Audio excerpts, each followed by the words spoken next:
স্বরূপকাঠি সন্ধ্যা নদীর মাঝে অবস্থিত এই দ্বীপটির কথা তো সবাই জানেন, বাট আমার মতন আপনাদের অনেকেরই আসা হয়নি। আমিও আসলাম ফার্স্ট টাইম আমার বন্ধুদের সাথে।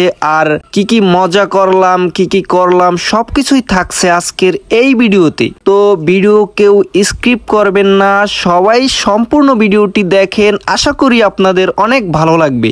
আমরা সব বন্ধুরা ইন্দেরহাট ফেরিঘাট থেকে মোটরসাইকেলে করে চলে যাই রাজবাড়ী লঞ্চ ঘাটে, অ্যান্ড ওখান থেকে ট্রলারে করে চলে যাই আমাদের সেই কাঙ্ক্ষিত ভাইরাল দ্বীপটিতে। আর এখানে এসেই ড্রেস চেঞ্জ করে দেই এক লাফ।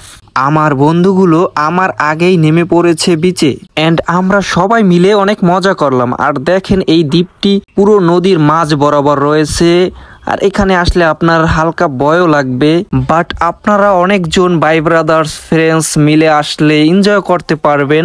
ভাই জায়গাটা কিন্তু এক কথায় অসাধারণ জোস, বাট আমরা একটু ভুল করে ফেলেছিলাম, এর কারণে আমরা বেশি মজা করতে পারিনি। আমাদের আসতে এখানে 1 ঘন্টা লেট হয়ে গিয়েছে, যার কারণে জোয়ার হয়ে গেছে, তাই আমরা বেশি এনজয় করতে পারিনি। এই পেজটি ফলো দিয়ে পেজের সাথেই থাকবেন।